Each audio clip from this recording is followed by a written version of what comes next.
l'invité de la matinale. KTO Radio.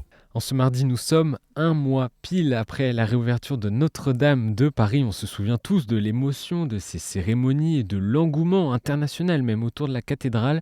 Un mois après, donc, on vous propose ce matin de découvrir, si vous n'avez pas eu l'occasion de vous rendre à Notre-Dame, le parcours liturgique que des milliers de pèlerins et de visiteurs empruntent chaque jour. Avec notre invitée ce matin, Sybille Bellamy-Brown. Bonjour. Bonjour.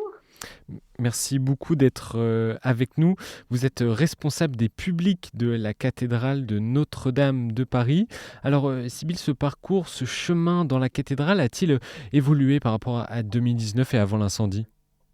Alors oui, en fait, on a profité de cet incendie et de cet accident de Notre-Dame pour pouvoir réorganiser complètement notre parcours. Nous, la première chose, c'est qu'on pense que chaque personne est un visiteur au sens de la visitation.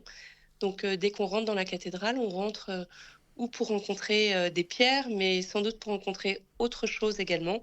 Parce que notre intention, c'est par la cathédrale de pouvoir se laisser approcher par Dieu. Et donc, on a remodifié tout le parcours interne. La première chose qui est extrêmement visible dès le début, c'est qu'on rentre par le portail central, par le portail du jugement dernier, et que notre parcours commence par le nord et se termine à l'inverse des visites d'avant l'incendie, et elle se termine par le portail Sainte-Anne. Quelle idée, quelle volonté a guidé cette refonte du parcours dans la cathédrale ? Alors, l'idée, c'est de témoigner de ce qu'est la cathédrale, c'est-à-dire un lieu pour tous, accessible à tous, et qui témoigne d'un édifice qui a été construit à la gloire de Dieu et pour les hommes. Donc, nous, en reprenant le parcours, on explique une sorte d'histoire du christianisme pour ceux qui ne connaissent pas, qui sont néophytes et qui veulent entrer dans cette cathédrale.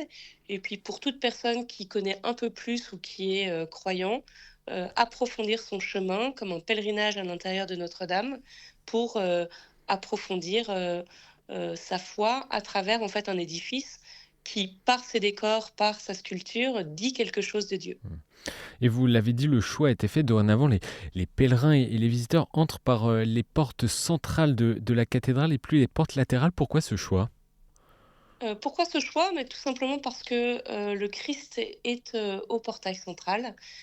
Il nous accueille, il nous bénit au trumeau. Et puis, on voit également dès les tympans, les instruments de la Passion, un Christ ressuscité, et que dès le portail, en fait, vous avez cette explication de la foi chrétienne qui apparaît. Il nous semblait important de pouvoir entrer par le portail central. Et qu'est-ce que le visiteur, le pèlerin découvre en entrant par l'axe de la nef ? Alors, la première chose, c'est qu'il découvre la profondeur de la cathédrale. Il est très vite absorbé par cette longue perspective qui le mène vers la croix de Couturier et vers la Pietà. Mais très vite, en fait, son regard revient dès le début du parcours. Et c'est un baptistère, donc premier sacrement des chrétiens. On rappelle évidemment ce premier temps dès l'ouverture avec le nouveau mobilier de Guillaume Bardet. Et ce baptistère qui a été lui aussi remis dans l'axe, je crois, c'est ça ? Exactement. Alors on a en fait replacé le mobilier liturgique vraiment en esquissant la croix latine. Donc on rentre effectivement par le baptistère. Dans le prolongement, on aperçoit l'autel à la croisée du transept et puis le tabernacle au fond. Et de part et d'autre de l'autel, vous avez d'un côté, au nord, la cathèdre et puis au sud, l'ambon qui permet la lecture des évangiles, la lecture des textes. Et vous l'avez dit, Sybille Bellamy-Brown, le parcours s'effectue dorénavant du nord vers le sud, ce qui n'était pas le cas les décennies précédentes. Pourquoi ce choix ? Même question. Alors, pourquoi ce choix ? De manière très, très pratique, dès la fin du XIIIe siècle, on a créé une clôture autour du chœur de Notre-Dame qui permettait de séparer l'espace du chœur des chanoines et de la déambulation des fidèles, vraiment comme on le vit encore aujourd'hui. Oui. Et au nord de la cathédrale, vous avez la nativité, l'annonciation, la nativité et la vie publique de Jésus jusqu'au jardin des Oliviers. Et au sud, vous avez les épisodes du Christ ressuscité. Il nous a semblé un peu logique, et je le dis avec un grand sourire, de commencer par l'annonciation et de terminer par le Christ ressuscité. Hmm. Et vers quoi ce parcours mène donc le visiteur en commençant par la partie nord?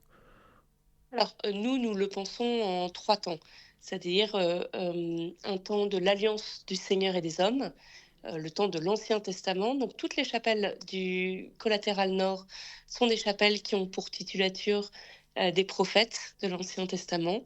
La chapelle de Noé, la chapelle de Salomon, la chapelle d'Élie pour ne citer qu'elles, qui nous évoquent en fait cette alliance de Dieu et les hommes avant même la venue du Messie.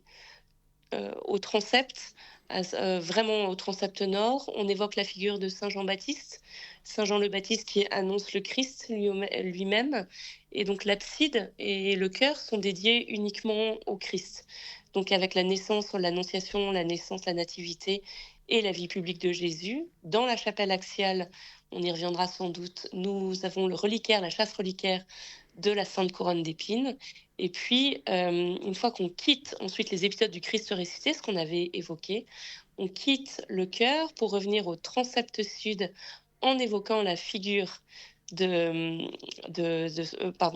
Saint Étienne, premier martyr et premier diacre, qui ouvre en fait sur l'allée de la Pentecôte, qui est le collatéral sud, avec des saints qui sont des saints qui vous montrent les missions de l'Église et les dons de l'Esprit, avec l'évocation de la chapelle de Saint-Denis, Sainte-Geneviève, Saint Thomas d'Aquin, Saint Paul Chêne, qui sont tous des saints qui ont trait avec le diocèse de Paris. Donc on a vraiment cette attention.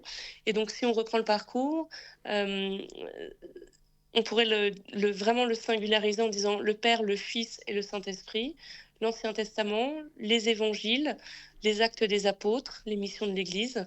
Voilà comment on a pensé en fait le parcours de la cathédrale. C'est un vrai parcours catéchétique, une vraie catéchèse.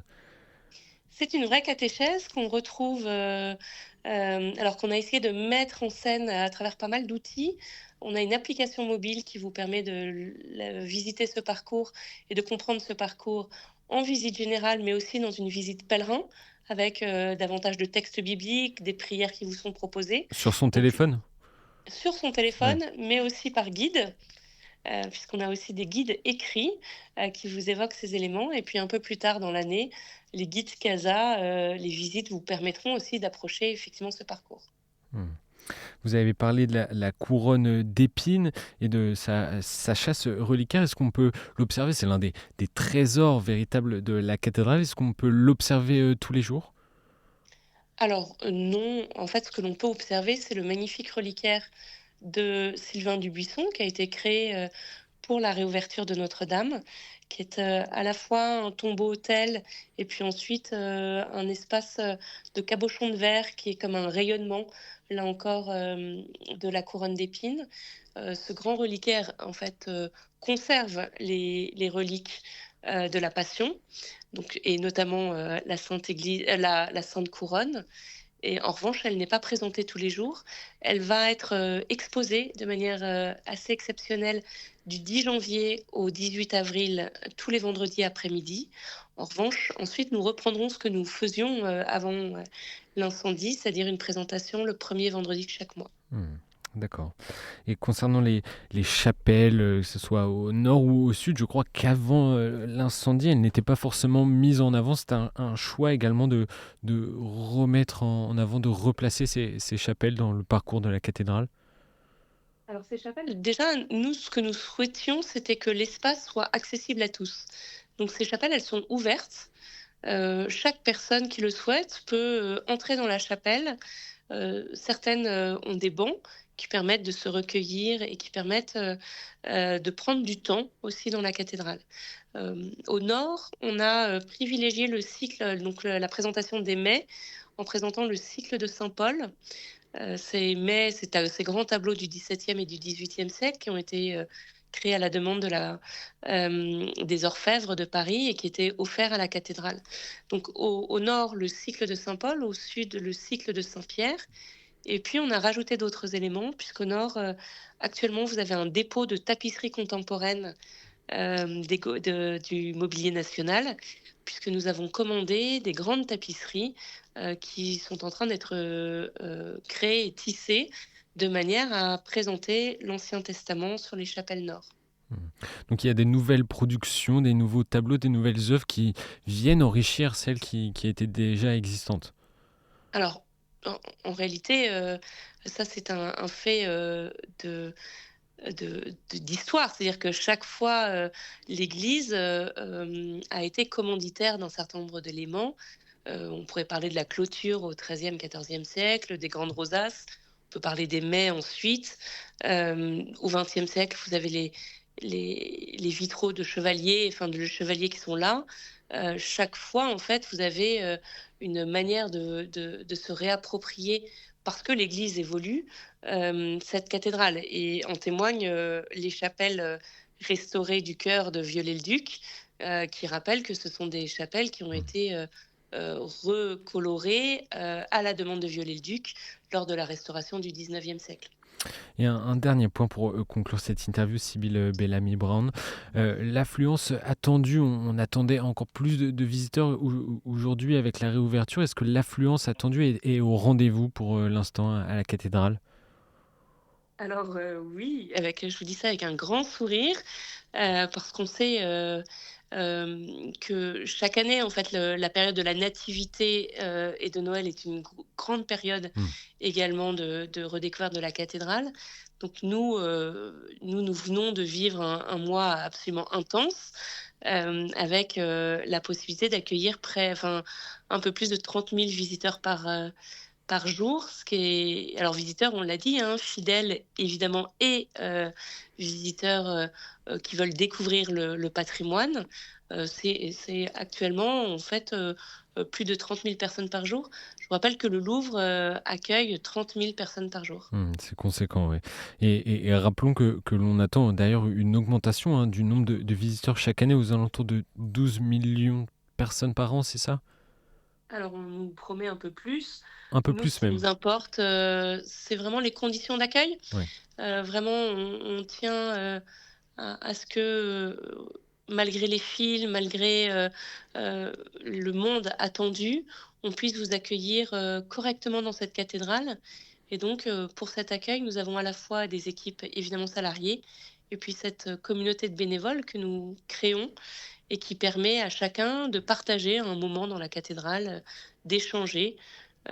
Voilà comment on pense l'accueil. La cathédrale, ce n'est pas juste un parcours, ce n'est pas juste, un patrimoine, c'est aussi une communauté, d'église, que l'on met en scène, à travers, notre communauté de bénévoles.